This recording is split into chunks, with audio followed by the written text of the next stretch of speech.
Papo Trail Podcast. Episódio 8.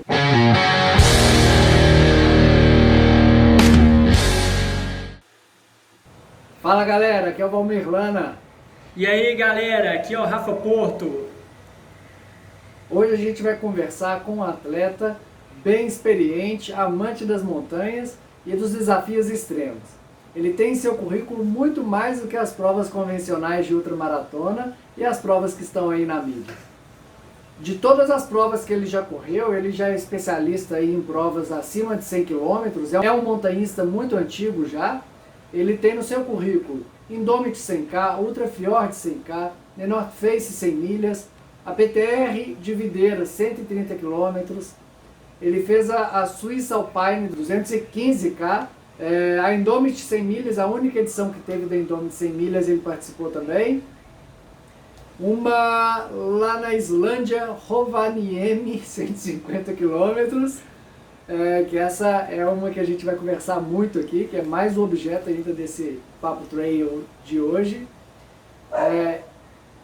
Iditasport 270 km, a gente vai falar dessa prova. A outra Fjord 160 também, que tem uma história muito boa. The North Face Chile 160K. E ainda tem a Islândia, que ia ser esse ano, ou foi esse ano, ele vai falar aqui pra gente, que são 310 km. Ai. E aí André, beleza cara? Beleza. Só fazer uma pequena correção, Rovaniemi é na Finlândia. Finlândia? Isso, é que falou... Então eu vou falar de novo. Tu falou Islândia, mas tá quase na mesma. Não, de boa, então vamos meter pé. Eu conheci o André em 2016, né, na Ultra Fjord. Eu conheci ele através do amigo dele, o Tomás, né, e a gente voltou pro Brasil junto, né, a partir de Puerto Natales, Punta Arenas, pegamos o avião juntos. E nesse caminho que a gente foi se conhecendo, eu fui ouvindo as histórias, né, os desafios dele.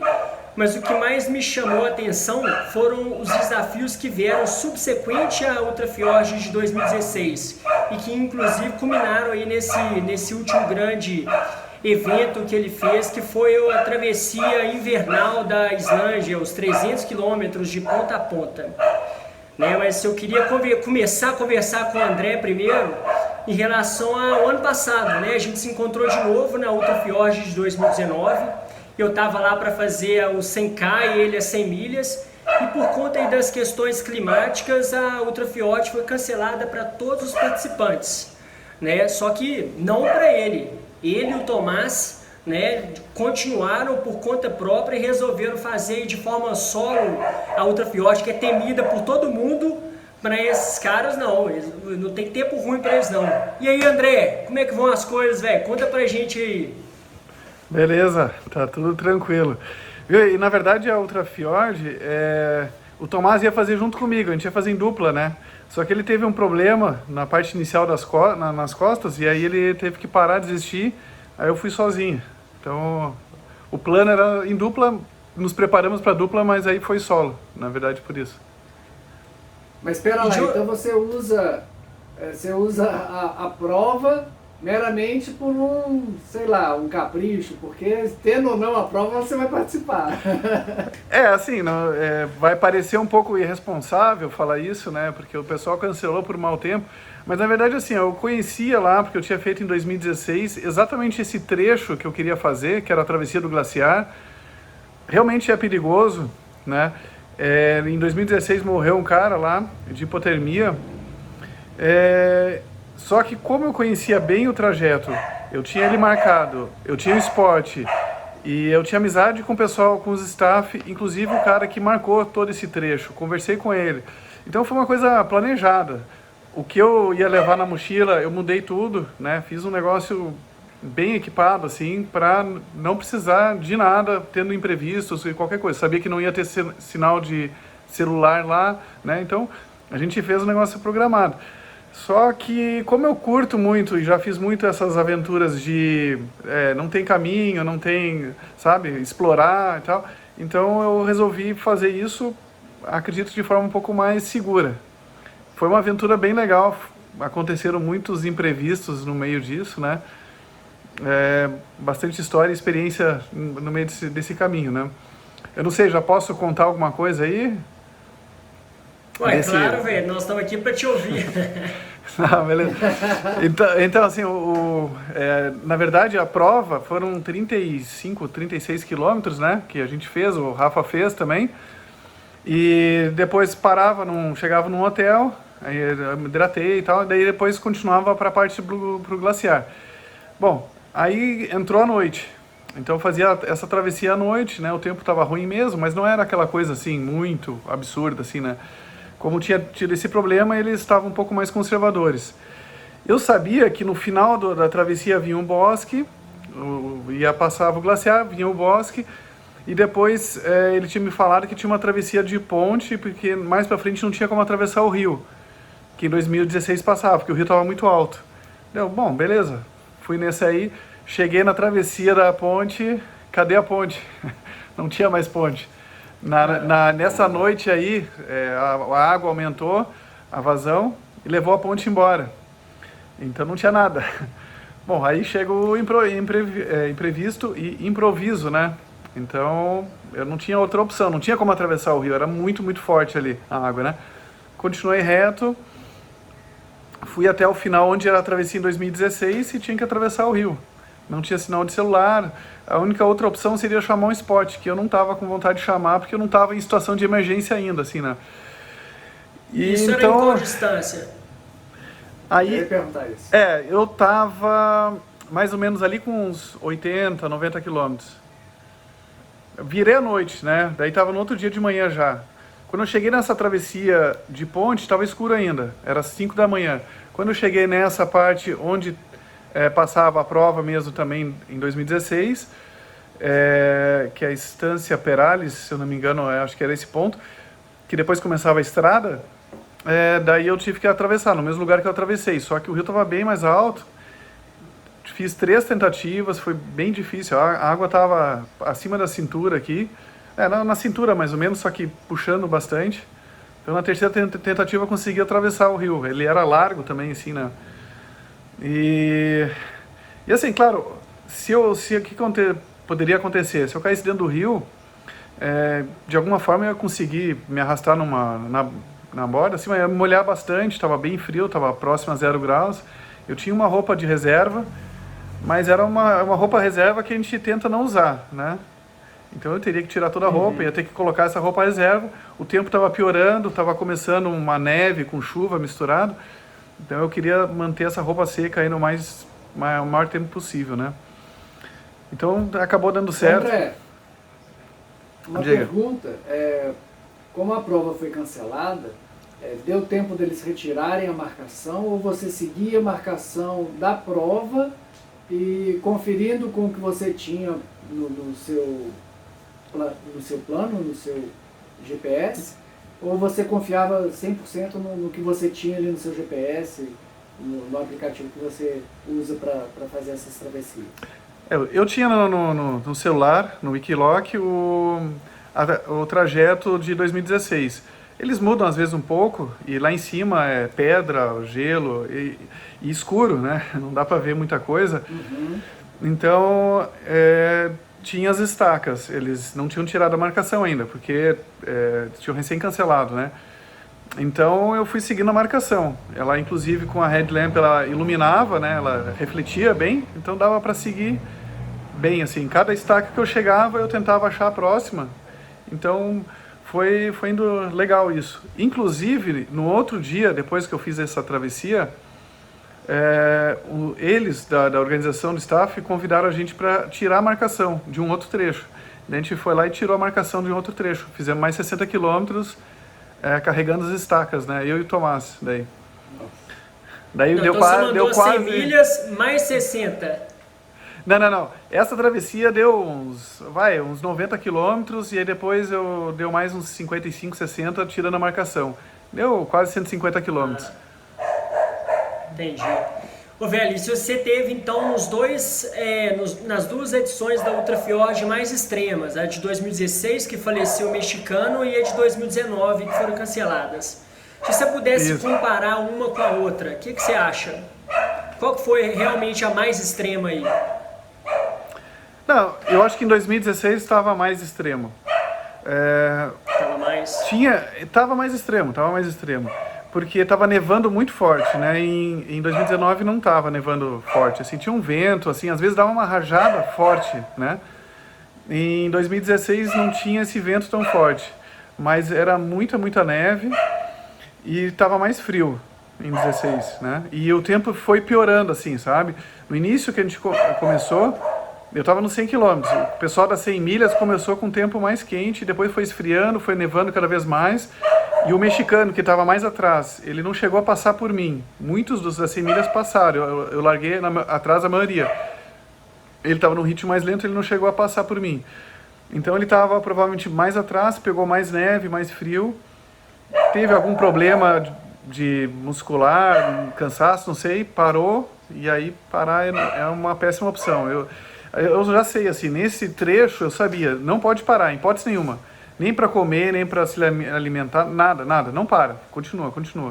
Para 5 minutos é um grande problema, já começa a dar hipotermia, já começa a sair totalmente do equilíbrio. E para voltar de novo, né, é complicado. Daí tem mais risco de lesão, né, outras coisas. Então a gente não para. Você sabe qual foi a temperatura que chegou em 2016, onde você veio? Eu chuto entre -5 e -10. Não é assim, se tu olhar uma temperatura muito fria, não é. Mas o vento, a neve junto, os dois, a umidade, o vento,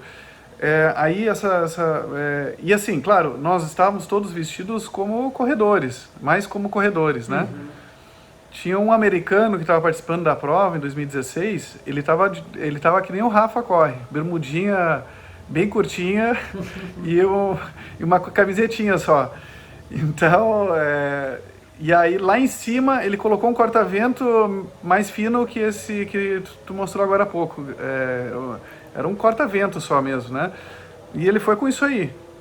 Então é muito arriscado, né? Porque assim, claro, não pode suar, não pode colocar roupa demais. Suar é pior ainda, porque vai molhar e depois aquilo vai gelar e com certeza vai ter que abandonar, vai entrar num grande risco aí. Mas também pouca roupa também é complicado durante muitas horas, né? E qual que é a parte mais extrema, cara? Tem gente que fala que é o bosque, que o bosque realmente aterroriza a galera, e tem gente que fala que é o Chacabuco, né? O que você acha aí? O Chacabuco é a parte das montanhas, né? Do glaciar. O que você acha aí, cara? Bom, vamos... Em 2016, onde aconteceu o problema com o mexicano, foi em Chacabuco, né? Em 2019 também estava com neve, e como 2019 não estava tão frio, estava próximo a zero, era uma neve que pisava e escorregava o pé assim, tá? A neve não estava dura.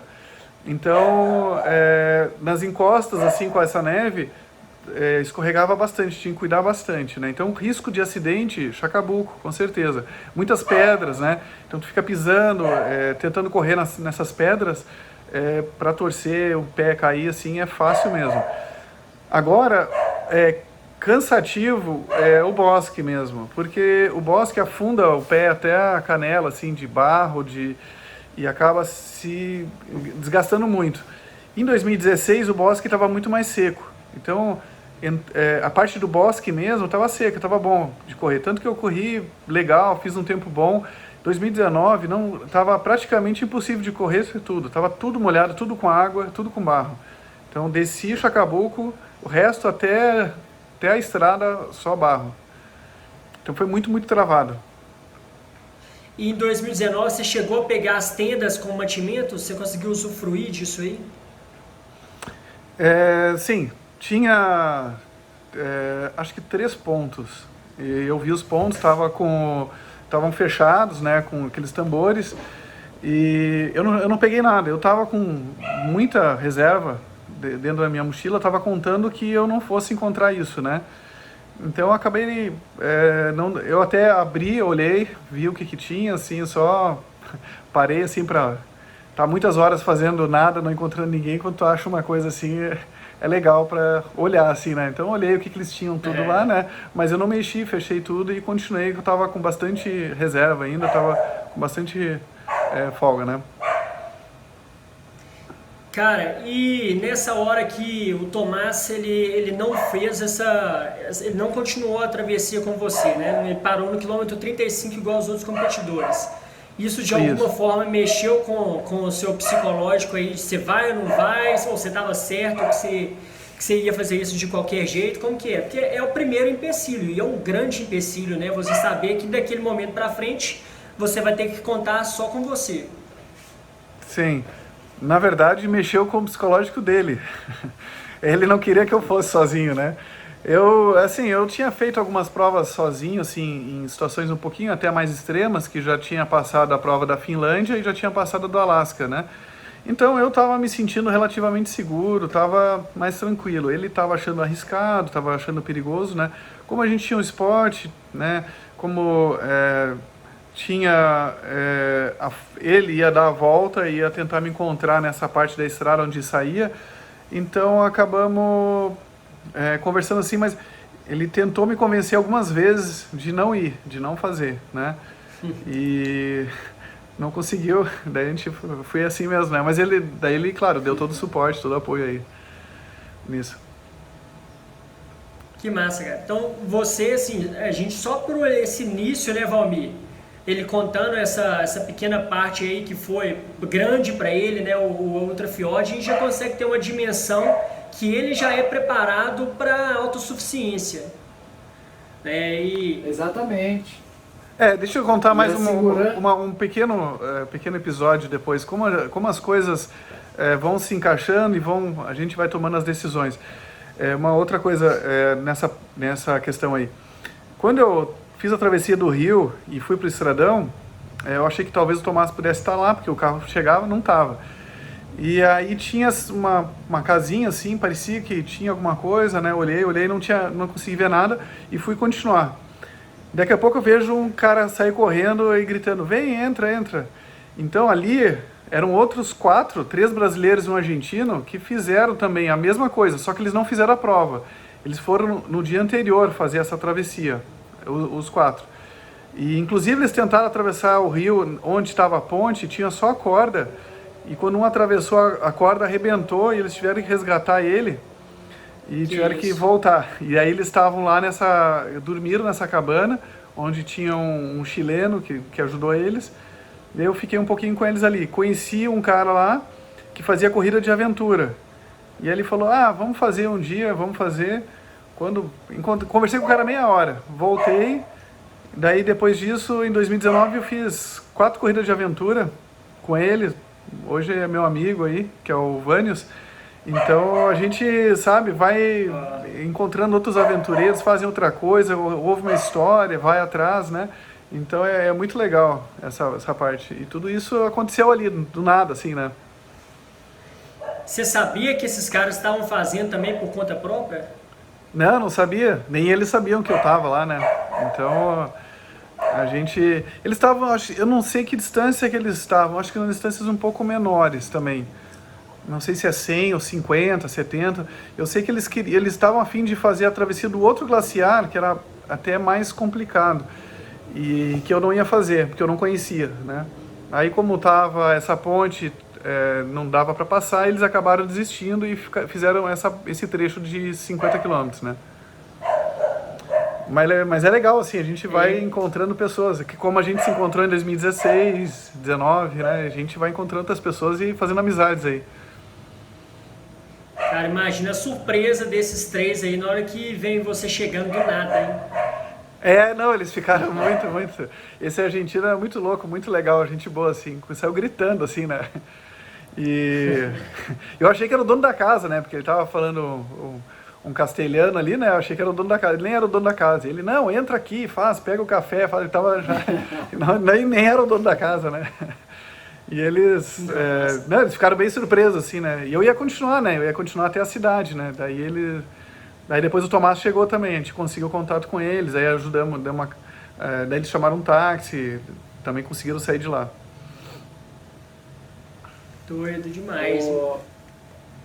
E cara, dá vontade de ficar só ouvindo ele falar o tempo todo, porque e olha que a gente só tá falando de Ultra Fjord aqui ainda, né? Então, e não dá vontade nem de interromper o cara de falar, só deixar ele falar. Mas você ia falar alguma coisa, Rafa? E eu interrompi. Não, eu ia só comentar porque em 2019 o André e o Tomás me ligaram, né, no dia anterior, né, houve um cancelamento, eu já estava com a galera no bar bebendo, igual 99% dos corredores, e eles me ligaram, velho, nós vamos fazer, cara, você quer ir? Eu falei, putz, velho, como é que vocês me avisam agora? Agora não tem mais jeito. Mas eu tava com minha esposa também, ela não ia aceitar, né, essa ideia, porque uma ideia é um tava na coleira, maluca, né? Exatamente, tava na coleira. E aí no dia seguinte a gente sabia que o Tomás havia desistido e o André estava fazendo a Ultra Fiote por conta própria, solo, e ficou aquela grande expectativa, né, o tempo inteiro. Mandava mensagem pro Tomás e tal. Na hora que o André chegou, eu liguei para ele para saber como é que foi. Então foi muito bacana. Todo mundo na expectativa dele fazer isso aí, né, fazer essa loucura. Foi muito massa. Né, você tá de parabéns aí a sua coragem e seu grande feito, né? Eu nem acho que é muito. Lá também na hora, assim como tava todo mundo, né? Ficou várias pessoas falando, quem que é o louco? Tu que é o louco lá. Eu disse, mano, eu nem sou louco, nada. Eu ficava pensando, né? Mas foi engraçado, até hoje muita gente lembra, assim, né? Me conversa comigo, né? E falando sobre isso aí, né? Sobre essa travessia que foi legal. Pô, imagina, pô, que isso. André, conta pra gente como é que foi seu background, velho, sua infância, como é que é a sua vida, você é de onde?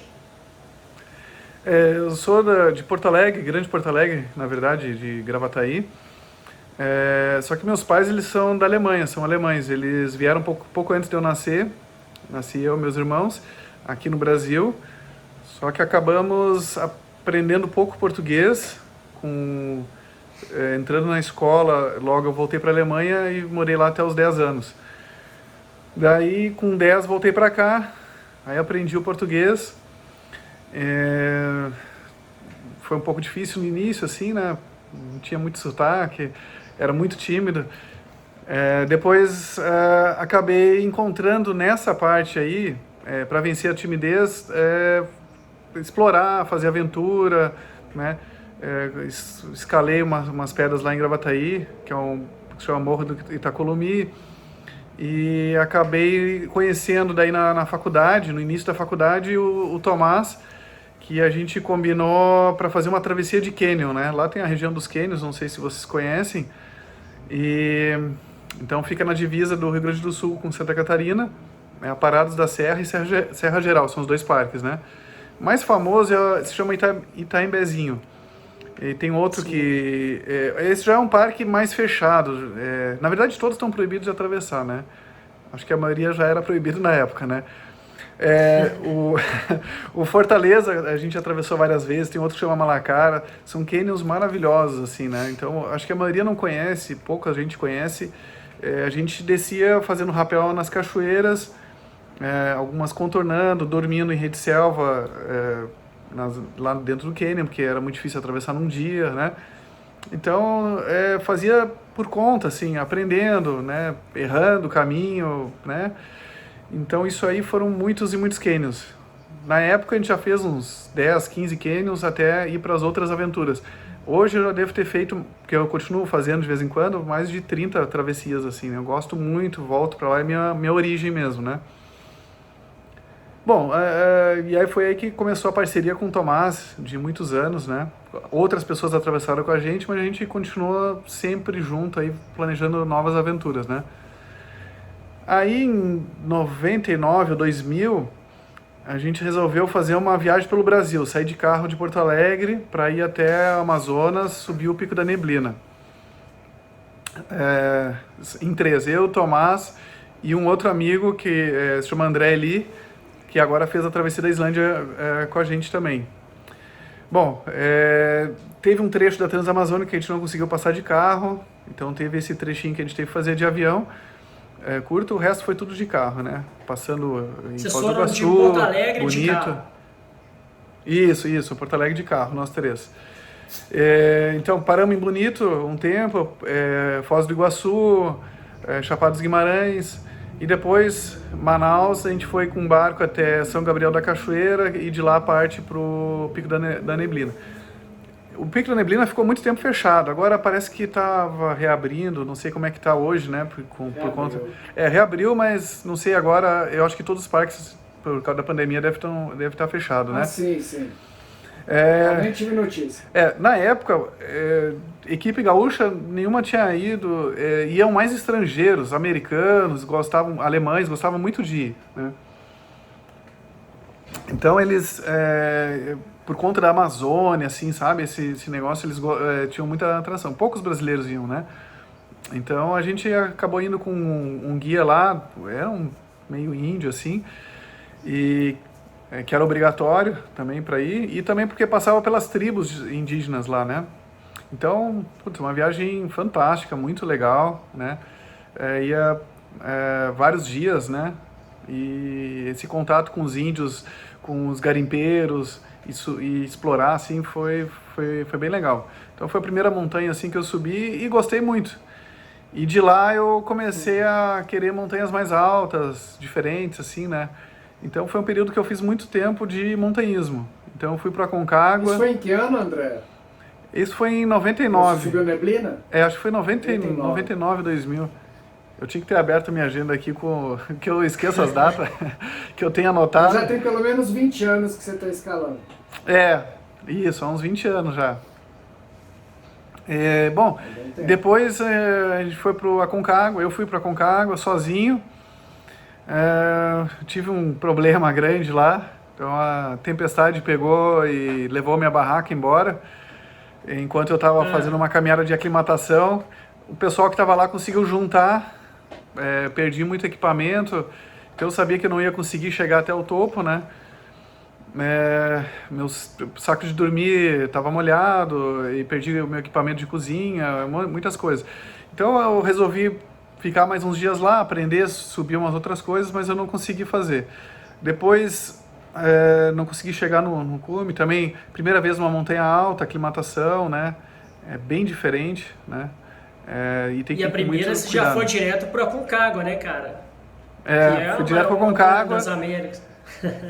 E fui sem amigo nenhum, sozinho e sem guia, né? Então a gente tem que ser mais conservador. Eu nunca gostei, e eu não recomendo, tá? Não estou falando isso porque eu recomendo aqui, mas eu nunca gostei de ir com guia porque tirava bastante da graça, assim, sabe? Porque eu gosto de fazer a logística da viagem, né? Eu gosto de planejar tudo, de ter os imprevistos na hora, né? E na hora de poder fazer as coisas do jeito que eu acho, sabe? Com segurança. A gente sempre colocou muitas regras rígidas de segurança, né? Depois dessa fase de Aconcagua, que eu fui 3 vezes, eu fui também uma vez no outono, que também não tinha ninguém na montanha. Você foi 3 vezes na Aconcagua?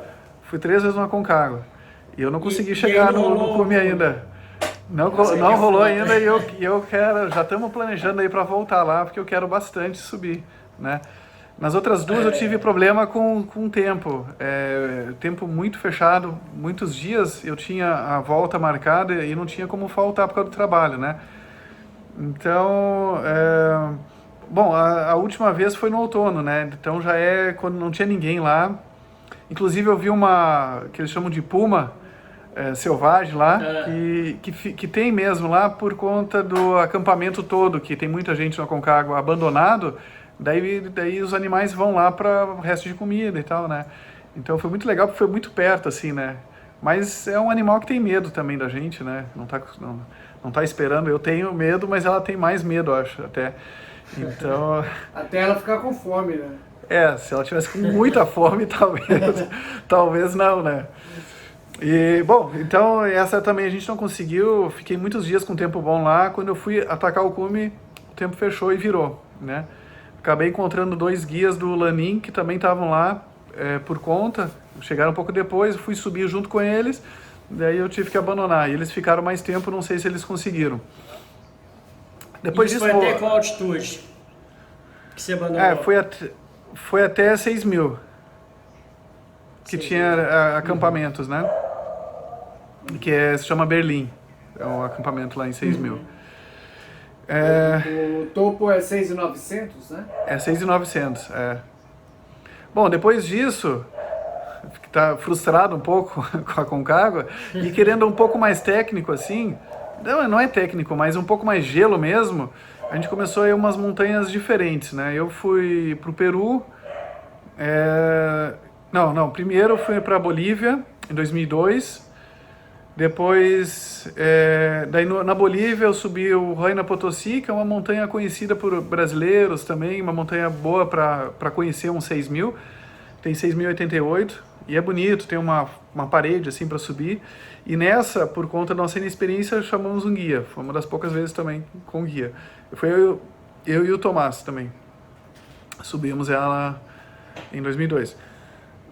E uma outra que a gente tentou e não conseguiu, que a gente estava sozinho sem guia. Por conta da inclinação da parede, a gente achou melhor não ir, né? A gente voltou. Então a gente volta tranquilamente, sempre. Não temos a fissura, não nos arriscamos. Então, não tentamos não nos arriscar, né? Em 2013 eu fui para o Peru também para escalar. Depois a gente foi para o Equador, escalar o Cotopaxi. No Peru foram algumas montanhas que a que eu estava querendo escalar lá não dava por conta de avalanches, que estava tendo muitas avalanches. A gente acabou indo para o Chile. Fui 2 vezes para o Ushuaia, uma vez de carro, também para fazer uma viagem assim, parando. A gente desceu direto de Porto Alegre, 2 dias e meio até o Ushuaia. Depois a gente foi subindo pela Rota 40, né? A Ruta 40, que é conhecida, que é uma de cascalho, assim. E aí foi parando nas montanhas e subir as montanhas, né? Então a gente foi fazendo uma viagem assim, foi bem legal. A gente gosta bastante de viajar de carro também, né? Para conhecer o lugar melhor, assim, né? Depois, na segunda vez que eu fui para o Ushuaia, aconteceu um acidente. A gente foi, eu e o Tomás, com as esposas. A gente foi assim, de forma despretensiosa. Esse foi o acidente? Não, o acidente foi pior porque foi com as esposas, né? Nossa, aí é foda. Porque assim, a gente foi num local que a gente já tinha ido na outra viagem que a gente foi para o Ushuaia. Só que nessa vez estava um pouquinho mais neve, né? A gente foi com elas e, bom, vamos subir um topo que tem ali, que é um glaciar, se chama Vince Guerra. Bom, a gente estava atravessando a parede, assim, subindo ela, para depois, mas não era assim muito inclinada, tinha uns 30, 35 graus, alguma coisa assim. Só que era verão, só que lá no verão também neva bastante, tinha nevado muito, tinha mais de 1 metro de neve nova e estava próximo a 0 graus. Então, embaixo tinha gelo. Então, aquela neve nova, meio...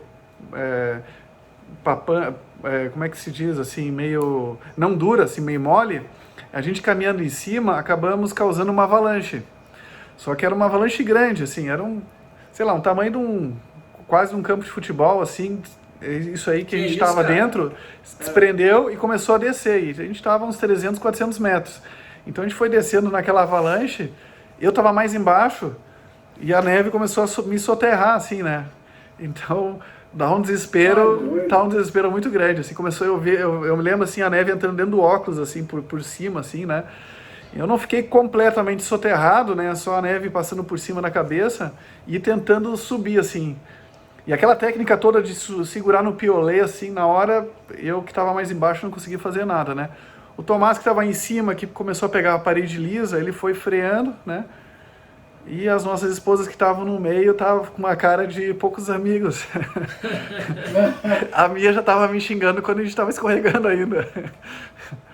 Entendi, então, porque agora você faz tudo sozinho. Cara, se acontece isso com a minha, eu acho que ali na hora eu já tô solteiro, já não tem nem conversa. Não, e a gente ainda convenceu elas de continuar, porque depois a gente conseguiu contornar aquela parte e subir um outro topinho ali que tinha, não o que a gente queria mesmo, mas acabamos subindo ali e tiramos as fotos. A gente falou assim, ó, não, é que nem cair do cavalo. Quando cai do cavalo tem que subir de novo, né, para não ter medo. Então a gente falou assim, ó, agora a gente tem que caminhar aqui, já escapamos da parte pior para não ter medo. E assim, o pior é que acima dessa parte que escorregou, um pouquinho acima, tinha uns blocos muito grandes, tamanho de uma casa, assim, né, de gelo. Então aquilo se desprendesse ia ser realmente mais perigoso ainda, né? Então foi uma grande lição que a gente usou 2 dias depois. Elas foram embora, que já estava planejado, e eu e o Tomás fomos subir uma montanha mais difícil. E era uma montanha super bonita, nossa, maravilhosa. A gente estava num dia lindo, escalado, assim, subindo uma parede, quando estava bem no finalzinho, assim, batendo assim com o piolé, ele fez aquele barulho e a gente sentiu o nosso chão inteiro se mexendo, assim, sabe? Só que aí a descida era muito pior. Pegava uns 60, 70 graus e era muito longo. E lá embaixo tinha pedra, sabe? E aí na hora a gente parou, sabe? Assim, faltava bem pouquinho para passar aquela parte pior e ter a última subida. E a gente falou assim, não, aqui se acontecer a gente pode morrer. Se não fosse 2 dias antes aquele acidente, a gente ia continuar, mas a gente não ia nem se ligar nisso aí, né? Então a gente já aprendeu o que pode acontecer, né? Aprendemos na marra. Aí acabamos voltando e voltamos vivos, que é o mais importante. Isso aí foi em que ano, André? Desculpa. Olha, aí vai ficar difícil agora. Eu fui 2 vezes. Olha, eu vou chutar que foi em 2013, mais ou menos. 2014, talvez. Rafa. Oi. Rafa, Fala. depois de viver isso tudo aí, cara, o cara da outra Fiord falar que não vai ter prova, seja por qual condição for, o cara tem que estar seguro mesmo, velho. O cara vai falar, bicho. Pô, velho, depois de ouvir essas experiências todas, eu tô até com vergonha de falar que o Ultra Fiord foi um desafio pra ele sozinho. Não, mas que isso.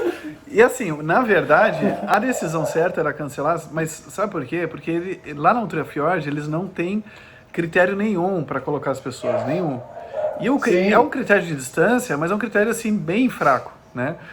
Então um cara que fez uma prova, eu não vou citar a prova porque vai parecer que eu estou desmerecendo a prova. Tem provas maravilhosas, Sim. só que tecnicamente mais fáceis e não tem tanto desnível e tal. E fazer uma prova dessas de 50 km e o cara pode se classificar para uma prova de 100 km na Ultra Fiord atravessando um glaciar, é muito diferente, né? Claro. O cara nunca foi pro frio, o cara fez essa prova, o cara fez a 30 graus, e aí vai, sabe? A pessoa não está realmente preparada para isso, né? Então eu acho que é mais por isso, né? Mas... Sim, essa questão, realmente, o evento ele não está errado. A questão é que ele tem que trabalhar com um número muito amplo de experiências de pessoas que estão inscritas ali. Igual você falou, o critério dele é muito raso e acaba atraindo gente que não tem experiência, não sabe lidar com isso tudo que você já passou aí, né? Então, para você, a situação de cancelamento de prova da Ultra Fiord não é uma situação onde que vai te colocar no risco que você já não tenha passado por situações até piores, né? Sim, sempre é um risco, né? Qualquer lugar a gente está um risco.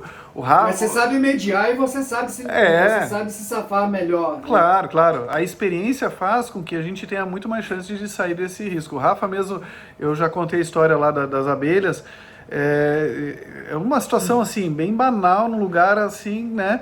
E acontece, a gente se coloca em situações de risco às vezes, assim, do nada, né? Então uma pessoa que não tem experiência, para ela sair, é muito mais difícil.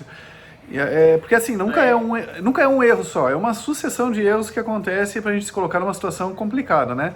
De decisões erradas. Então a gente tem que estar sempre pensando, entrou na situação complicada, mantenha calma e vai pensando o que vai fazer, né?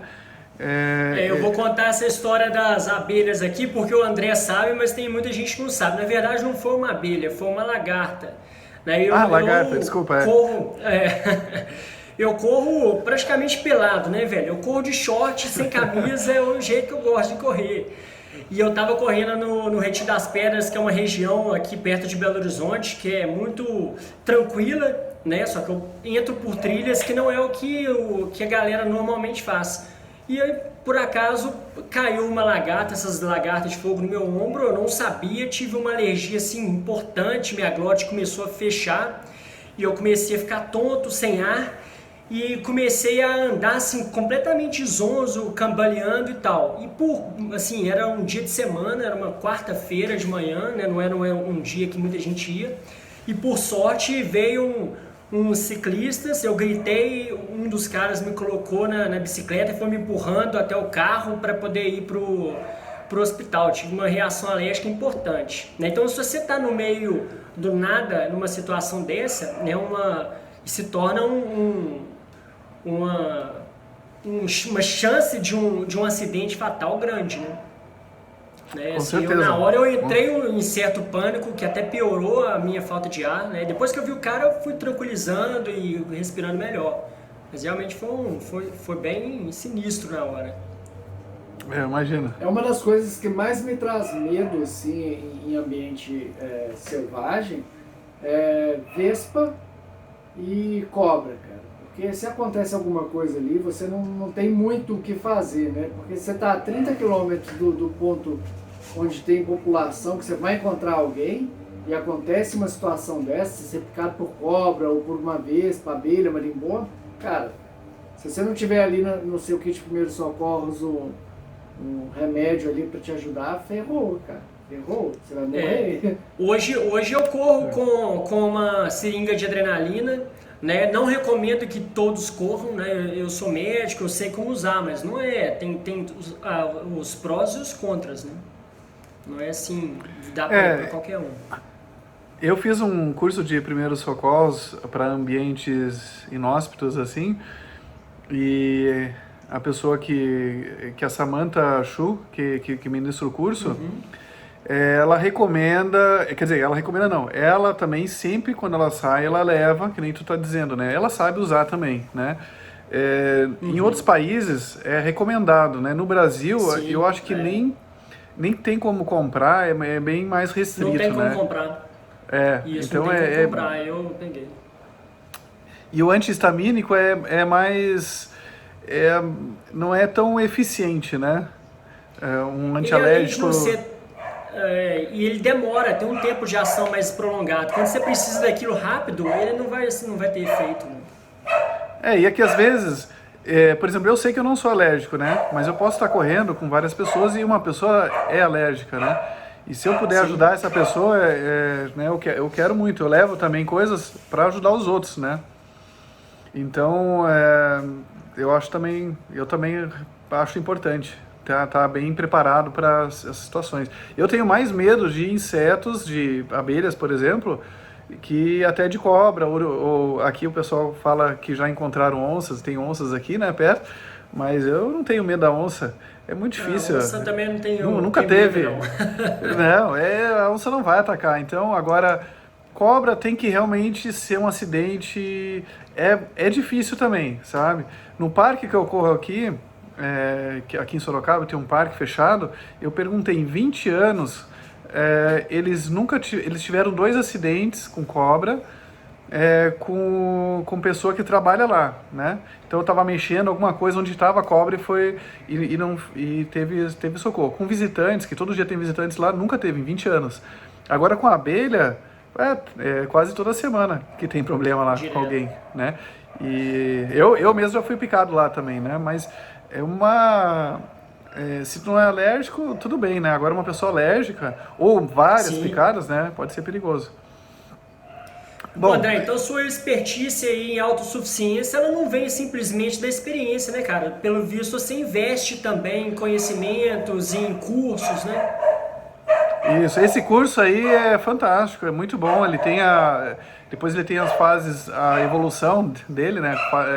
O segundo nível, terceiro nível, eu pretendo fazer. Ele é difícil, não é fácil e muito, muito útil. Recomendo para todo mundo fazer. Tem vários lugares, várias cidades do Brasil, assim, né?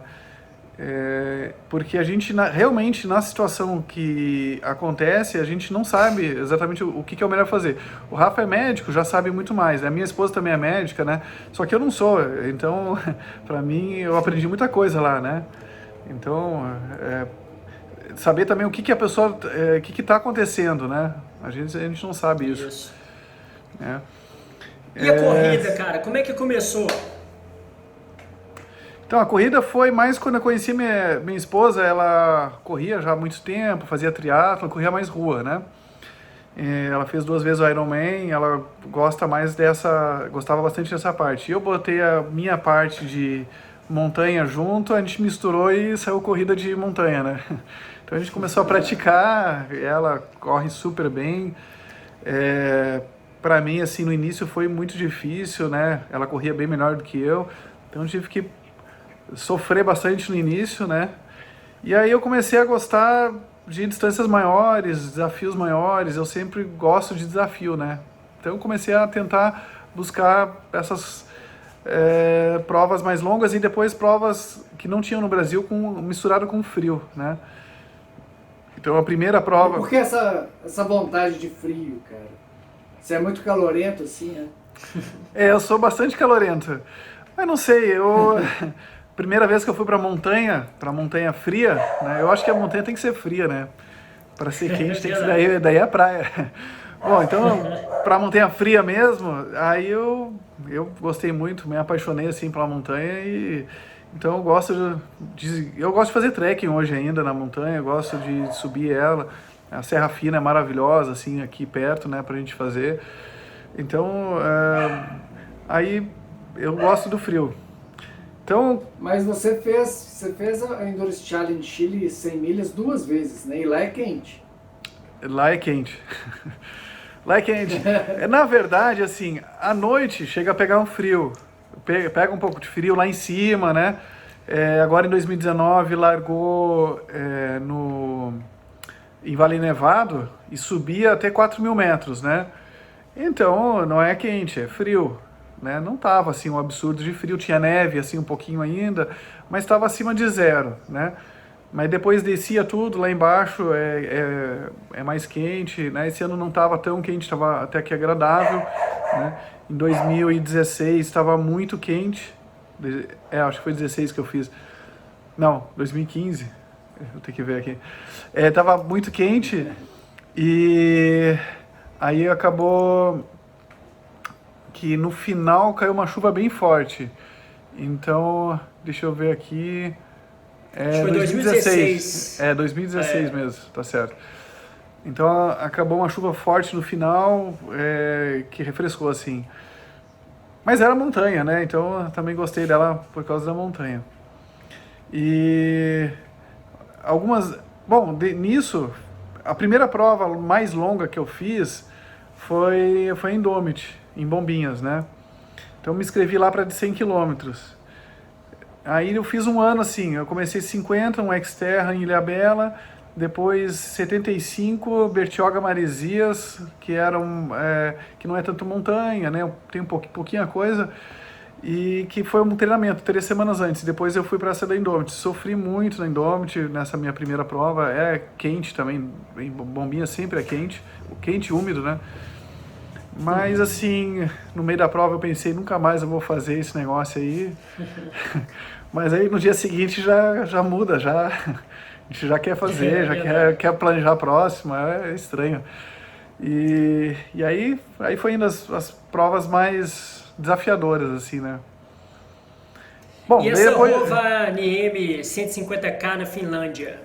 Como é que foi? É uma prova que eu nunca nem tinha ouvido falar, uma prova que você foi e tinha que puxar trenó, né, cara? Uma realidade diferente do que a gente está acostumado aqui. Daí eu comecei a olhar assim, bom, o que tem de prova realmente frio? Depois da Ultrafjord eu pensei, não, eu quero um pouco mais de frio. Aquela parte, aquele trechinho que nevou, tava muito legal. Mas foi curto, assim, foram 15, 20 quilômetros, assim, curto, foram 2, 3 horas, eu quero mais tempo, assim. Aí eu comecei a pesquisar, bom, tinha prova no Alasca, tinha no Canadá, Finlândia, não tinha muitas, né? Tinha pouquíssimas provas. E uma prova que não era muito cara, que tinha bastante participante, era a Rovaniemi. Aí eu vi, tinha 66 quilômetros, 150 e 300. Aí eu tentei convencer ele para participar da de 300. Eu gosto sempre de tentar uma distância maior. Ele disse, não, é impossível, não pode, mas a de 150 eu deixo. Aí eu falando da experiência de montanha que eu tinha, né? Bom, Eu tinha que ter completado uma prova mais longa, daí eu mostrei essa da Ultra Fjord, ele acabou aceitando. Bom, nenhum brasileiro tinha participado ainda, né? Ele também deve ter ficado um pouco com medo, né? Pô, o pessoal só tem calor lá, né? Vai se meter aqui, vai passar dificuldade aqui. Mas assim, o que foi o pior lá? O pior foi que a empresa de avião, ela perdeu toda a minha bagagem. Tudo. Cheguei lá, só tinha mala de mão. A mala de mão só tinha um casaco, só. E um par de luva, né? Daí nossa, o que eu vou fazer? Eu cheguei um dia antes da prova só, né? O pessoal chegava vários dias, assim, para aclimatar e tal. Eu não queria ficar muito longe de casa, com a esposa, trabalho e tal, não. Chego um dia antes e um dia depois eu já saio. Aí, bom, eu cheguei, fui lá no briefing, que já foi logo em seguida, conversei com o cara, e ele falou assim, ó, precisava de um saco de dormir, e esse saco de dormir eu sei que era difícil, talvez não tivesse lá, especial. Ele falou, ó, o saco de dormir eu consigo emprestado, o resto, tenta conseguir emprestado, compra, sei lá. Aí fui na cidade, passei horas, chegava nas lojas, quase chorava, assim, contava a minha triste história. Aí os caras me ajudaram muito, baixaram pela metade do preço, fazia um monte de coisa, assim. Eu não comprei o equipamento que eu tinha, um equipamento bem pior, né? O meu Anorak, depois eu descobri, não era 100% a prova de umidade, de água. A roupa não era ideal, o tênis que eu fui correr com um tênis assim, que era um tênis da Salomon, que já é impermeável, vem com zíper assim que sobe até em cima, né? Acabou que eu tava com uma outra botinha que era melhor. Eu tive muito problema por causa do meu equipamento durante a prova. Eu pensei assim, ó, eu vou começar a prova, se der para fazer eu faço, se tiver que parar eu paro, né? Pelo menos eu quero largar, né? Aí eu larguei, tinha 120, 130 pessoas, disso umas 70 iam nessa distância de 150 quilômetros. Pode pedalar, pode esquiar, que é a minoria, ou correr. E normalmente o pedal é o mais rápido porque quando o gelo tá duro, né? A condição não estava perfeita, estava nevando bastante. Tava bastante frio, até para a condição de lá. Aí assim, quando eu cheguei no meio da prova, o início assim foi muito legal, correndo bastante. Quando chegou um pouquinho perto antes da metade da prova, aí começou uma aurora boreal assim na frente, né? Abriu assim o tempo. Caralho. Na hora que eu tava mais assim precisando, abriu aquela aurora assim verde, assim mexendo. Nossa, eu fiquei com lágrimas nos olhos, assim arrepiado. Aquilo deu uma motivação gigantesca, assim, né? E fez eu querer continuar mais, assim, né? Então foi indo bem até. Tinha um trecho de mata que o trenó, a gente afundava muito difícil, o trenó começou a virar muito, né? E eu tava sem a minha mochila e fui tudo com uma sacolinha de supermercado.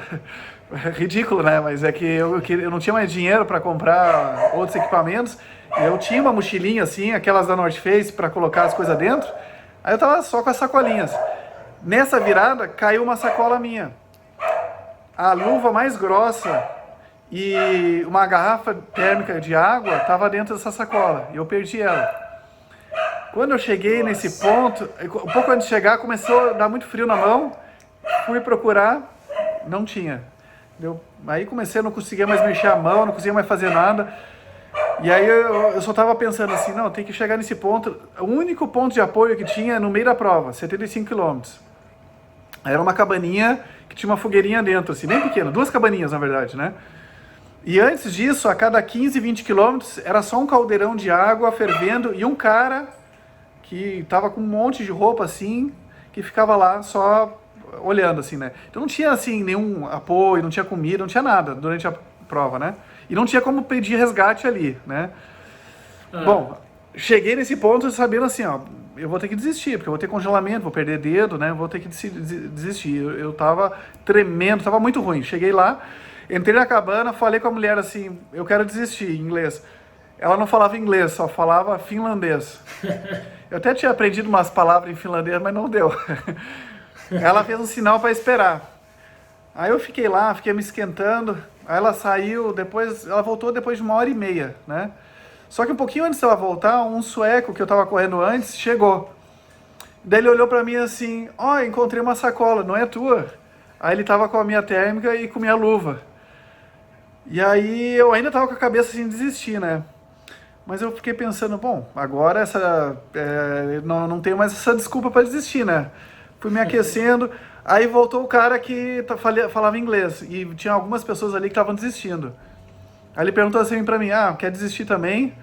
Eu olhei assim uns 5 segundos, eu pensei, não, acho que dá para continuar. Eu pensei na continuação, assim, não, eu consigo continuar em segurança agora, né? E então, se a mulher falasse inglês, eu tinha desistido da prova, tinha ido embora, né? Então, eram as coisas que vão acontecendo. Eu pensei, não é coincidência. Então, pô, já tinha minha luva, tinha tudo. Continuei. E no total, ali, a minha parada foi super longa. Foi mais de 3 horas, né? O que ia ser uma parada de meia hora, né? Bom, aí o... Nosso cachorro estão se comunicando aqui, ó. O cachorro do Valmir late na casa dele e o meu late na minha aqui, ó. Tá ouvindo? Faltou o meu aqui. Pois é. Manda ver aí, André. Não, e aí, assim, chegando mais no final da prova, começou a esfriar mais, chegou a menos 25 graus. E o meu tênis... começou a ficar molhado dentro e eu comecei a ter congelamento nos dedos do pé, né? E no nariz também. Eu não conseguia, o buff não conseguia ficar muito tempo, porque ficava úmido aqui e congelava. E ficava gelo aqui. Então, eu acabei tendo... Existem umas outras máscaras que são melhores, né? Que a gente acabou descobrindo depois. Bom, mas nisso aí que eu não sabia... E aí sono, virei à noite, sabe? Que nem zumbi, assim, né? Não conseguia mais correr, só caminhar, se arrastando. E acabava assim, saía fora da trilha meio que dormindo, aí pisava na neve fundo e daí acordava. E ia nisso, né? E aí quando faltava pouquinho tempo, eu vi que o tempo estava apertado para o tempo de corte, eu comecei a acelerar, né? Aí eu no telefone... liguei pela internet, liguei pro Tomás, daí ele me deu motivação, assim, para me não ter sono, né? Eu já tava indo pra segunda noite, tava dando 40 horas já de prova,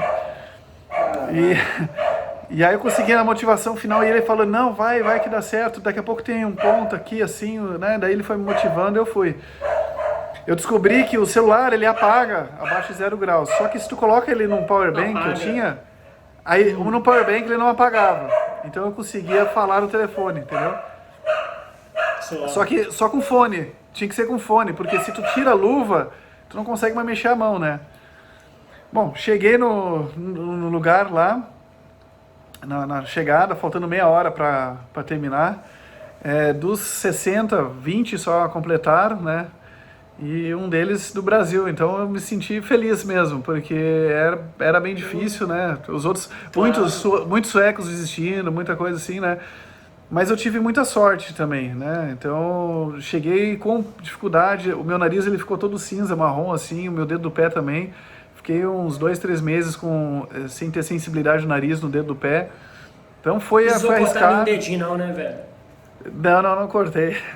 Mas agora eu sei que o meu dedo do pé ele é mais sensível ao frio. Então toda vez que eu vou para um frio agora, rapidamente eu perco a sensibilidade, eu tenho que cuidar bem mais. Então, uma vez congelado, que eu tive um congelamento leve, mas eu tive, a chance de ter de novo é maior, né? Então, eu tenho que cuidar mais agora, né? Oi, e você participou... Esse ano você... Oi. Desculpa, Valmir, pode ir. É que você ia fazer esse ano novamente os 300 quilômetros, né? Depois disso, só rapidamente, eu sei que eu acho que eu tô passando do tempo aí, não sei quanto tempo a gente tem, né? Tem que cortar as partes mais chatas depois. Depois disso eu fui pro Alasca e no Alasca eu não consegui completar a prova, eram 270 quilômetros na verdade, e deu uma nevasca, aí assim, toda vez eu cometo alguns erros, a gente aprende assim, né? Deu uma nevasca muito forte. Um dia antes da prova, e eu tenho raquete aqui, eu não levei pra Finlândia, e não levei para o Alasca, né? Disse, não precisa, né? É ruim para correr e tal. E realmente, todas as outras provas, as pessoas não usaram. Nesse ano que eu fui, nevou mais de meio metro de neve nova no dia da prova. Então, eu comecei, larguei 100.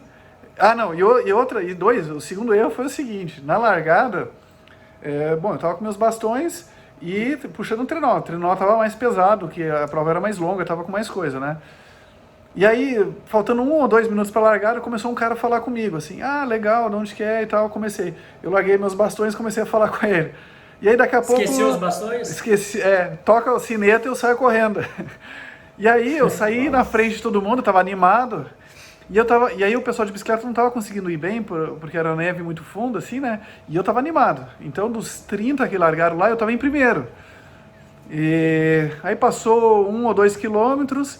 E aí ia começar a neve mais fofa ainda, e aí eu não conseguia mais correr, aí tinha que caminhar, aí eu lembrei dos bastões, nossa, meus bastões ficou lá, né? Caraca. E aí assim, não é nem pelo tempo, né? Se voltar aí dava até, né? Uma prova de vários dias, daria. Mas aí eu fiquei com vergonha de passar voltando, passando por todo mundo. Eu não fui, mas eu deveria ter ido, né? Isso seria o certo, porque ajuda muito na tração do trenó. E aí todo mundo colocou as raquetes. Então, para eu não perder tempo, o pessoal tinha umas cabanas a cada 50 quilômetros, a cada 12 horas, mais ou menos, tinha uma cabana onde dava para descansar. Era uma cabaninha bem rústica, onde tinha um pouquinho de comida e dava para descansar num cantinho assim, né? Só que daí, para todo mundo não me passava, que estava mais rápido com as raquetes, que eu ficava afundando, aí eu só parava para comer um negócio e continuava. E então eu fui sem dormir. Então, nas 3 noites, eu dormi 1 hora. Então, eu não dormi na primeira noite, na segunda noite eu dormi 1 hora, na terceira noite eu virei sem dormir também, completamente exausto, assim, me arrastando. The Walking Dead total. Totalmente. Eu vi coisas assim, sabe? Eu via pessoas... Inclusive, na Finlândia eu tinha visto, né? Só que elas ficavam paradas. No Alasca, elas se mexiam, inclusive elas estavam conversando, sabe? Eu escutava som. E aí, era tão louco assim que, para eu não ver que era imaginação, eu fechava os olhos e parava, que daí o som parava. E aí eu continuava de novo, né? Porque eu perguntava para as pessoas quanto tempo faltava, e não era, né? Porque ali no Alasca tinha umas cabaninhas de verão, era na beira do rio, né? Um rio congelado. E essas cabaninhas de verão não tinha ninguém, mas aí para mim parecia que tinha pessoas, né? Que doideira. E aí depois do 3º dia, eu comecei a ter um pouquinho de problema no dedo do pé, e mais por exaustão, assim, tava para fazer, eu fiz próximo a 200 quilômetros, não faltava tanto assim, mas eu achei muito arriscado, eu estava sozinho, né, e eu estava me colocando numa situação de risco. Eu tinha sofrido 2 quedas, né, caminhando, que já tinha sido um pouquinho mais feia. Daí eu resolvi, era o único ponto que eu podia abortar em segurança, porque era um ponto onde chegava um aviãozinho, assim, um avião aqueles que pousa em cima do gelo. Então eu acabei conseguindo sair facilmente dali e sair em segurança. E na verdade só uma pessoa completou, né? E esse cara, um espanhol, que era bem mais experiente que eu, correu umas 12 horas junto comigo. Bom, daí então nessa viagem aí que eu planejei fazer, fui conversando com algumas pessoas. Qual que foi o grande problema? Bom, primeiro, algumas pessoas fizeram travessia no verão. No inverno, muito pouco. Meia dúzia que a gente conseguiu achar e nenhuma em janeiro. Algumas mais tarde, assim, né? Março, eles gostavam de fazer mais essa travessia. Por conta dos rios estarem mais fechados, mais congelados, né? Aí, brasileiro também a gente não tinha encontrado nada, né? E conversei com 2 caras que foram para lá. E um cara já tinha feito expedição há 20 anos lá. Ele dizia assim, ó, não vai de jeito nenhum... eu vou há 20 anos para lá e eu não tenho coragem. A Groenlândia é muito mais fácil do que a Islândia. Nossa, mas isso era brasileiro, esse cara aí? Não, era um argentino, era um guia argentino do Tronador. Argentino? Isso, que através do Tronador, que eu fui algumas vezes também, eu fiz algumas amizades lá, e o cara conversou comigo, viu no Instagram e começou a conversar, né? Tentando me convencer de não fazer. E realmente, assim, a gente deu uma pensada, mas será que não é demais mesmo? E o pessoal da Islândia não faz a travessia também, né? Então, putz, se o pessoal da Islândia não faz, é porque alguma coisa tem, né? No final, a gente começou a planejar a logística, tentando achar pontos de segurança e tal. Viu que a cada 50 quilômetros tinha uma construção. Sabia que ela ia estar abandonada, fechada, qualquer coisa, mas tinha uma construção. E não sabia que esses pontos intermediários seriam complicados. Fazer 50 quilômetros num dia a gente achou que não era possível, né? A gente, por conta do peso, né? Então era mais ou menos uns 100 quilos que a gente tinha, nós três, 100, 120. Então daria uns 40 quilos aproximadamente no início e no final uns 30 e poucos para cada um no trenó. E a neve um pouco mais fofa, usando raquete, um ritmo estourando assim 3,5 km por hora, né?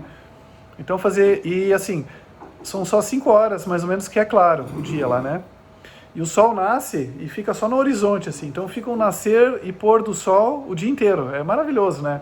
Num dia de tempo bom, né? E então a gente pensou assim, não dá para caminhar mais do que 20, 25 quilômetros.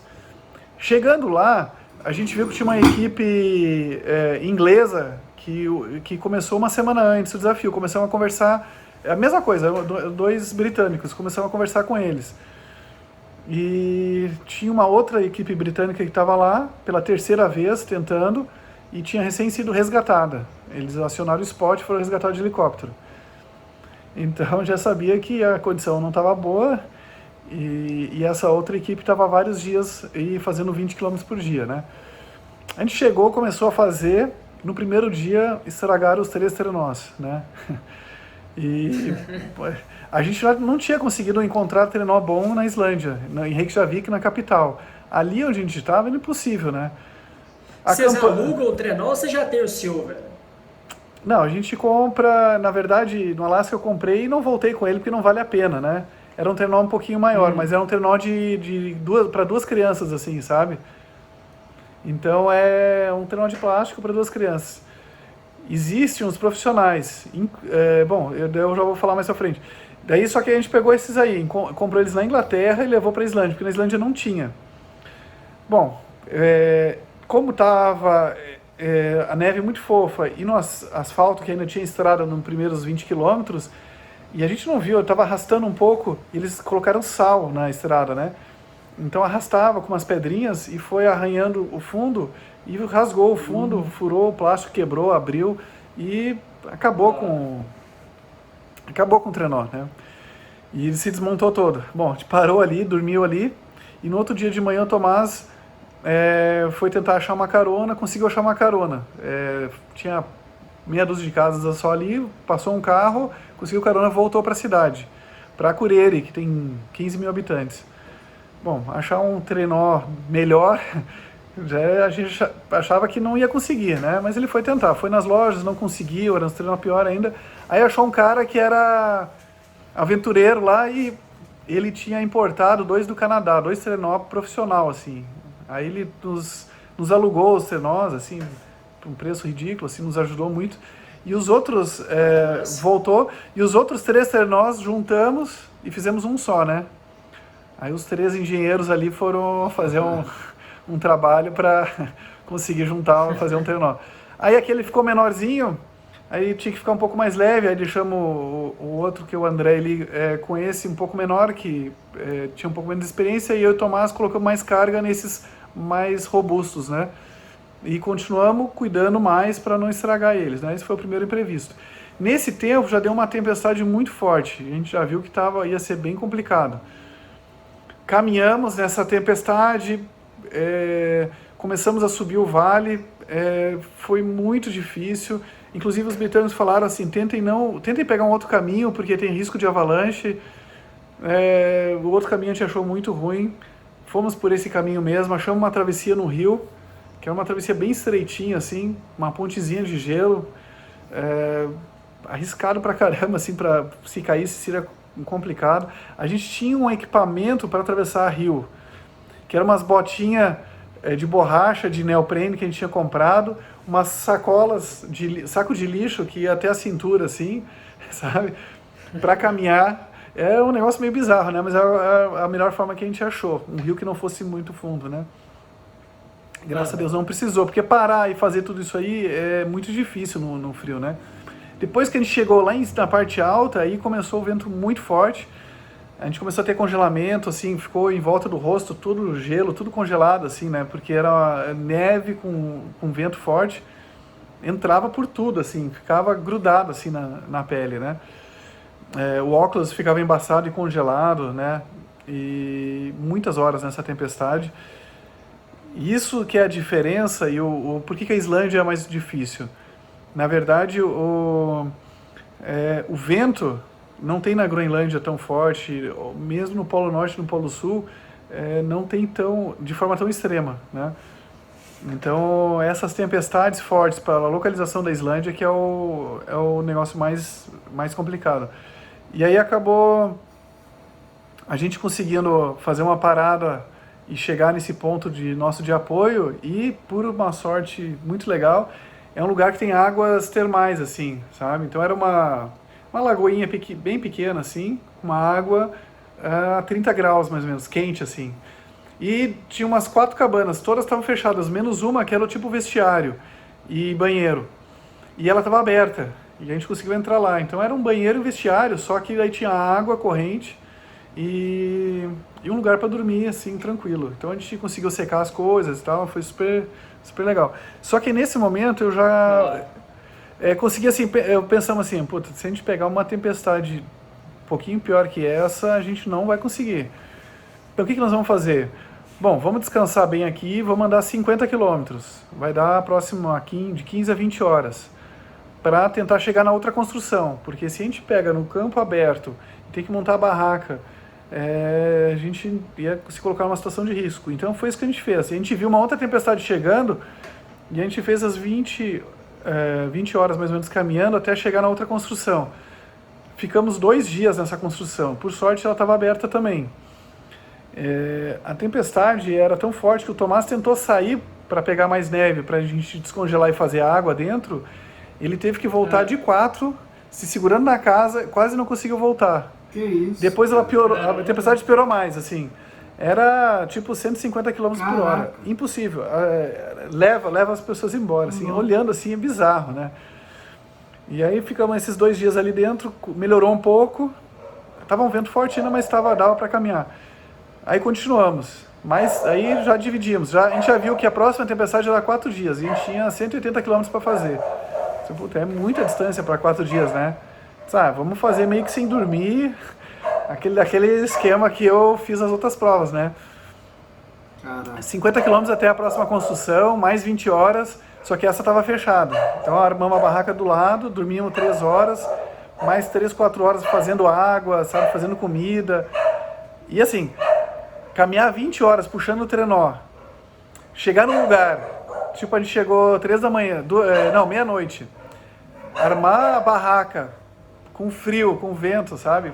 Assim, e já hipotermia, já tremendo, armar a barraca, fazer tudo assim, depois colocar todos os equipamentos, começar a secar as coisas que a gente tem, fazer a água. E assim, fazer a água demora, assim, porque a gente tem que fazer muitas térmicas com água e fazer comida também, né? Então eram mais várias horas, e cansado, sabe? Então a gente estava assim meio que dormindo, sentado, fazendo o negócio, e tinha que cuidar porque era fogo, né? E aí a gente conseguiu dormir só 6 da manhã. Aí dormia até as 8, 9 horas da manhã, desmonta tudo, né, arruma todas as coisas, mais 20 horas de caminhada. E vai assim, é exaustivo, sabe? É muito, muito cansativo. E acabamos assim conseguindo chegar no outro, que era um outro hotelzinho, primeira vez que a gente chegou com pessoas. E depois tinha mais, daí dava mais uns 60 quilômetros, que a gente tentou fazer numa tocada só. Aí o André, ele ficou muito cansado, a gente acabou pegando por Airbnb uma cabana que estava abandonada lá, a gente viu que tinha, dormimos mais 3 horas ali e seguimos até o final.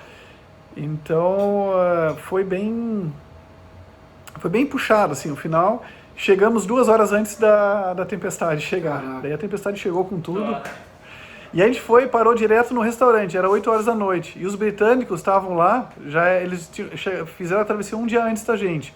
Só que eles começaram vários dias antes da gente. A gente fez em 12, eles fizeram em 21 dias. Nossa. Eles fizeram caminhando um pouco menos, né? Trechos mais curtos. Eles estavam com a barraca melhor, né? Mas eu acho que também é arriscado. Tanto que várias pessoas tiveram problema com a barraca quebrando por causa dos ventos, né? E eles nos esperaram lá, aí encontramos lá, confraternizamos, tomamos uma cerveja, comemos um pedaço de carne. Porque esses 12 dias é só comida desidratada, sabe? Então é assim, aquele negocinho de comida liofilizado, né? Coloca água quente dentro, espera 5, 6 minutos e depois come. É gostoso, sabe? Nós comemos estrogonofe, café da manhã, só que 12 dias seguidos acaba ficando, né? Putz, aí veio um pedaço de carne assim, maravilhoso, né? E aí toma uma cerveja, um pedaço de carne, uma batata frita. Nossa, é maravilhoso daí chegar e comer umas coisas assim, né? Nossa, mãe, tá doido. Então foi assim... Ô, velho, eu vou ter que te chamar agora, cara, de O Abominável Homem das Neves. Não, que isso. Não. Então, eu não sei, eu tô tentando assim encurtar um pouquinho aí também, por conta do tempo que eu acho que eu já estou passando, né? Não, tem história aí, conta aí pra nós. Não. Tem bastante história ainda para contar. Da Islândia eu dei uma pincelada assim, né? Mas a gente passou mais algumas situações, né? Bom, uma assim, vou contar mais uma assim que foi interessante. A gente atravessou essa ponte de gelo, era um riozinho pequeno assim, né? Devia ter uns 5 metros de largura e uns 1 a 2 metros de profundidade. Daí com a avalanche desceu, ela passou por cima do rio, só que era um rio era inclinado, né? Então ele corria, por isso que tinha água aberta. E nesse trechinho tinha essa pontezinha de gelo que a gente passou. E logo depois subia bem inclinado. Bom, nessa subida inclinada e o trenó puxando forte, assim, né? Era muito difícil. Então, em alguns trechos acabamos prendendo o trenó num ponto que dava, o outro buscava e ajudava a empurrar. Numa dessas, eu não vi, o meu trenó, eu estava parado, o meu trenó ele desprendeu dessa basezinha que eu estava e ele escorregou e até o negócio puxar, então ele escorregou e ele me puxou com força.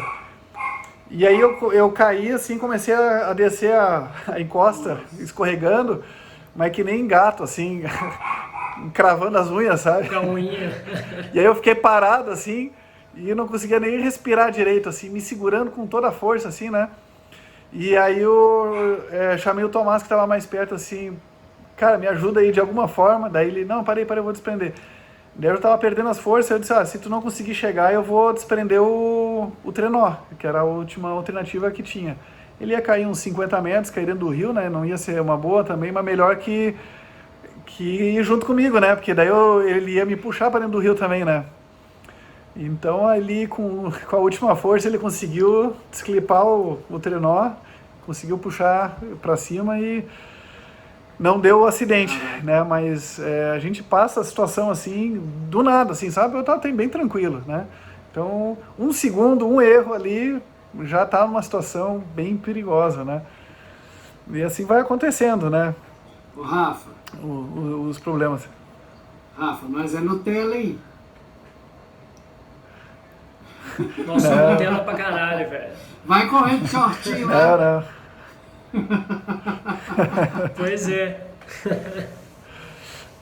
E assim, realmente lá também tem que ir não com roupa demais, né? A roupa demais é para quando parar, né? Então a ideia é isso, tu tem que estar levemente desconfortável quando tu começar a caminhar. Ou até na Finlândia dava para correr com o trenó, né? Que não estava tão pesado e o gelo estava mais... Porque assim, vai começar a suar e não pode... Quer dizer, suar, esquentar, não pode suar demais, né? Então, tem pessoas que gostam de colocar muita roupa, não é uma boa ideia. Mas é uma situação que, sabe, chega no aeroporto, desce na cidade, dá um choque, assim, pensa, nossa, não vou conseguir nunca fazer esse negócio aqui. Porque a gente tem que aclimatar mesmo um pouco. A gente está acostumado aqui no Brasil e tal, sabe, vem aquele vento gelado, assim, aquele negócio totalmente estranho, né? Mas eu gosto. Vocês são os únicos brasileiros, né, André? Que fizeram essa travessia. A gente foi o único, pelo que a gente tem, não tem relato, do único brasileiro.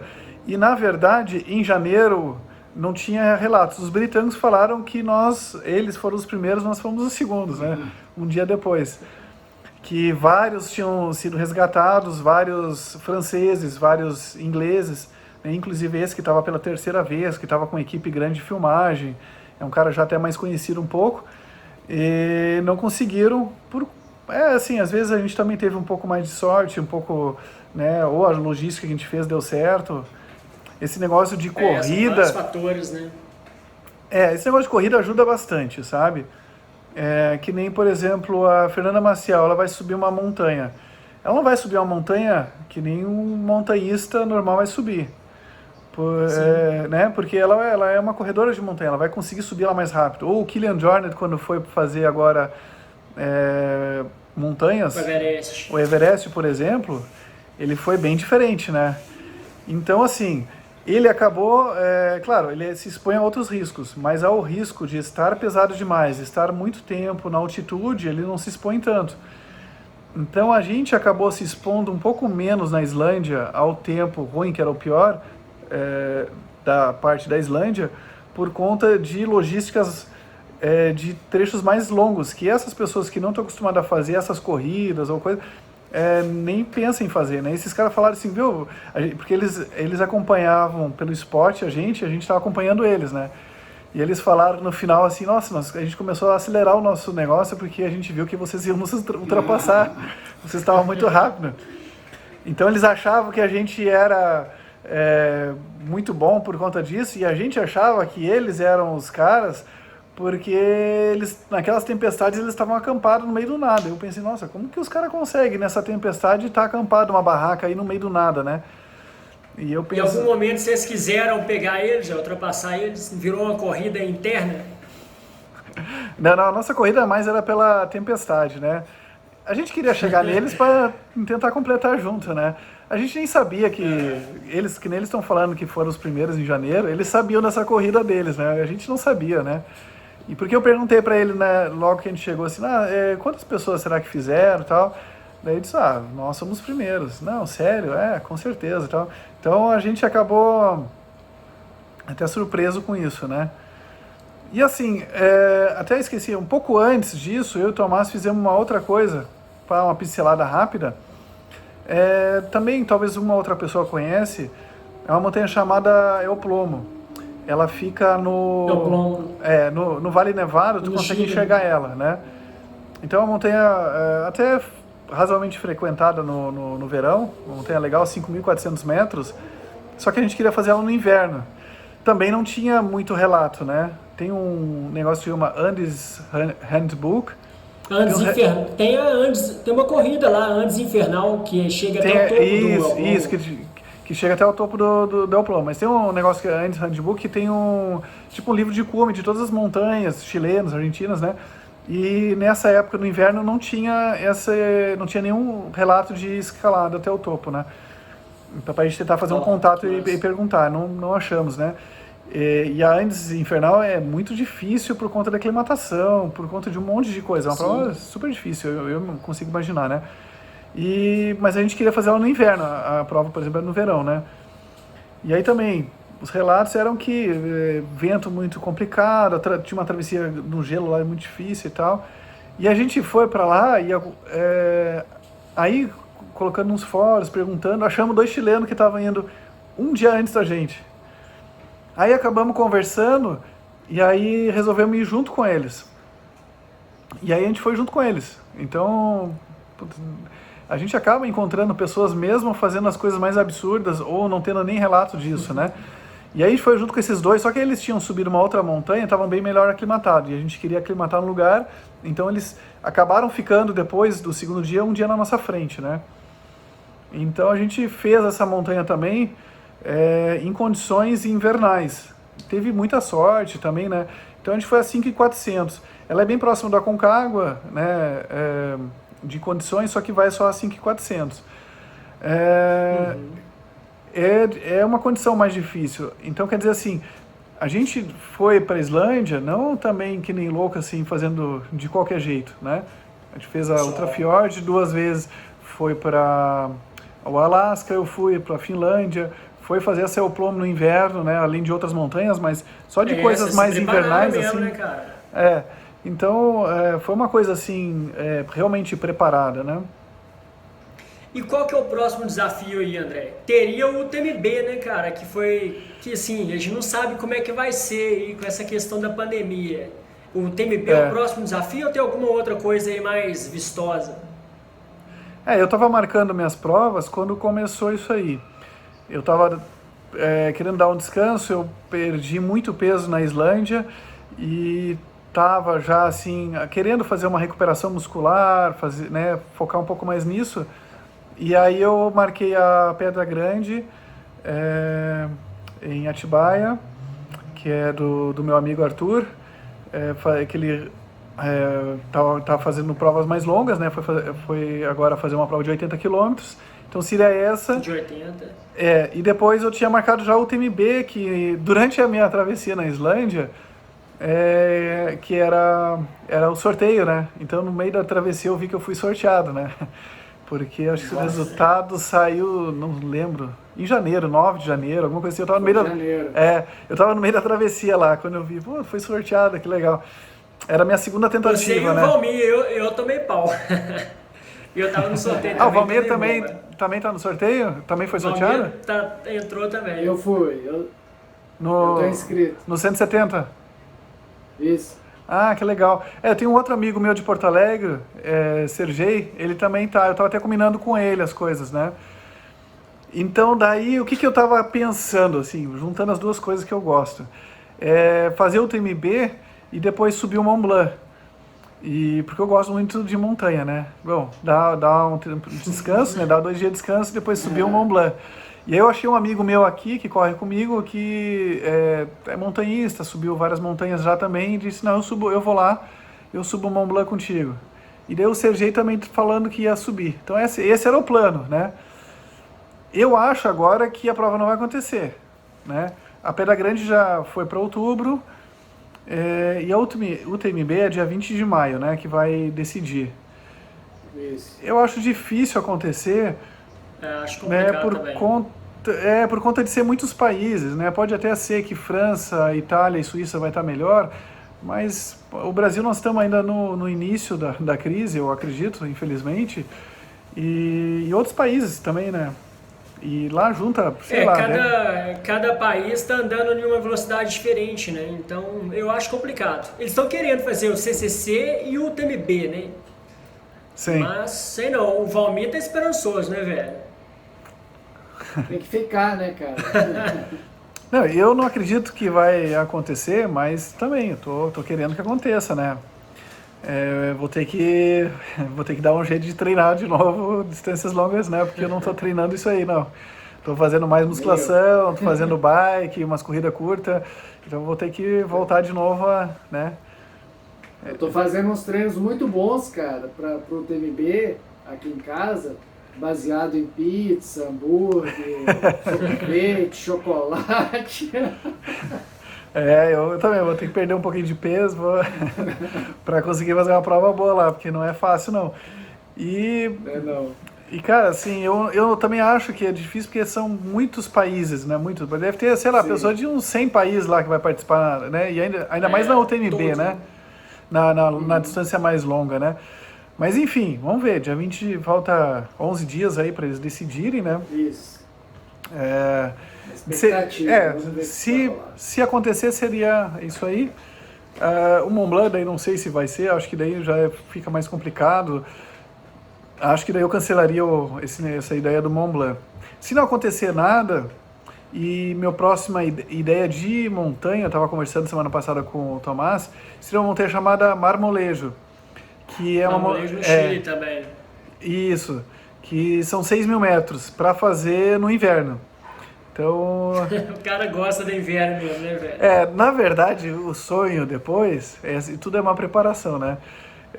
A vida inteira sempre é uma preparação, né? Então o sonho depois é fazer uma Aconcagua no inverno, né? Então eu fui mais ou menos no mesmo lugar assim que 400, agora tentar ir a 6 e depois, se conseguir chegar a 6 e for mais ou menos bem, talvez a 6.900, né, com mais tempo e tal. Então é uma ideia mais para frente, né? Vamos ver. Cara, bom demais. Viu?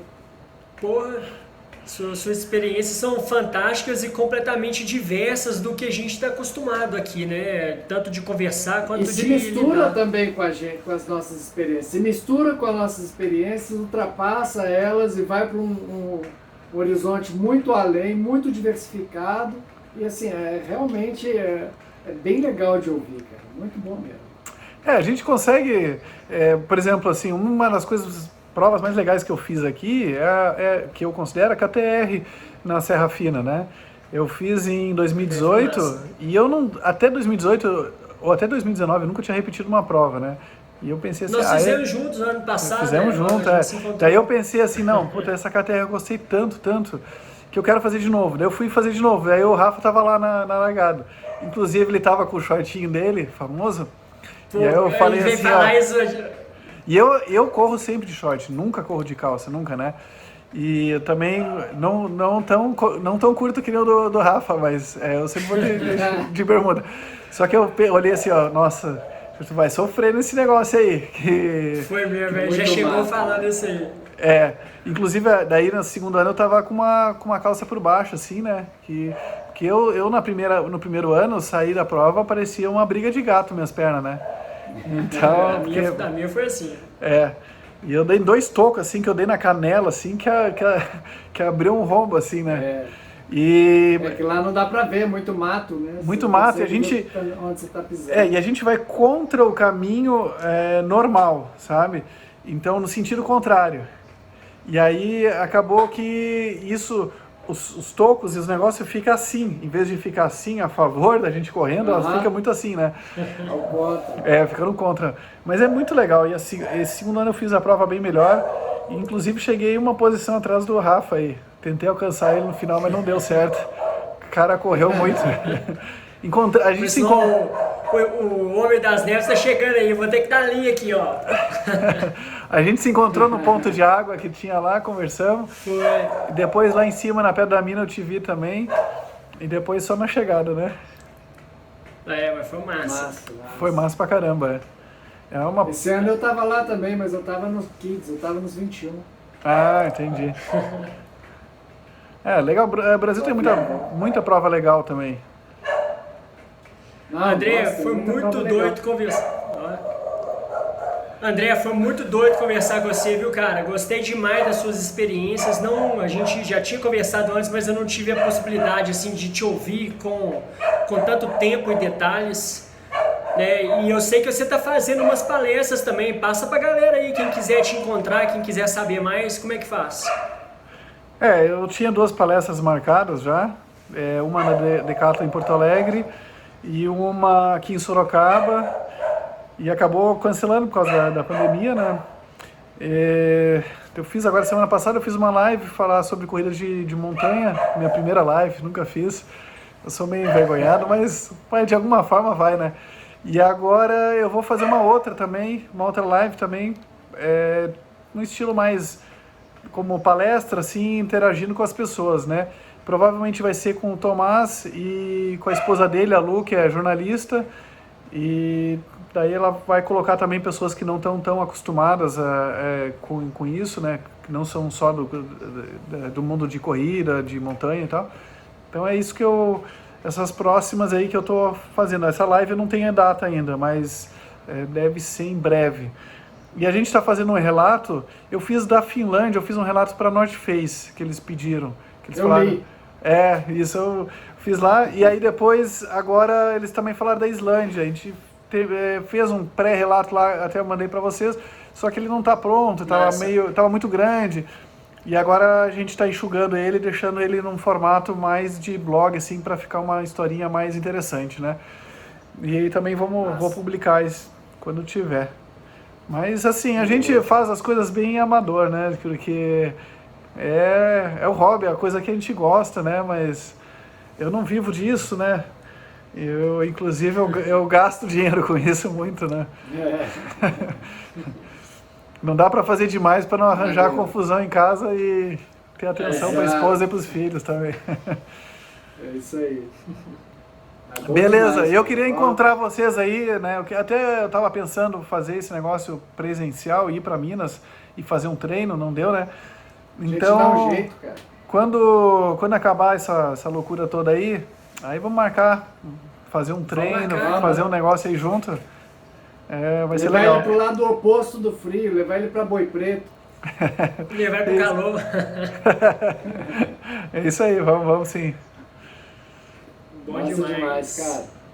cara. André, obrigado demais, cara. Foi um prazer conhecer suas histórias, te conhecer assim, mesmo que por videoconferência, mas tenho certeza que em breve a gente vai se encontrar e quem sabe a gente encontra também alguma prova. Quem sabe o TNB mesmo, né? A gente está inscrito lá. Isso. Vai ser muito massa. Pô, E valeu demais, cara. Prazerão de ter aqui. legal. Valeu Agradeço. demais, André. Top, viu, velho? Muito massa. Agradeço muito a oportunidade de poder conversar com vocês, compartilhar um pouco as histórias e vou acompanhando aí as próximas também aí no podcast, pelo Spotify, né? E pelo YouTube também. Muito obrigado aí. Beleza. Tamo junto. Valeu, Valmir. Valeu aí. Valeu, um abraço, galera. Até a Um próxima. abraço.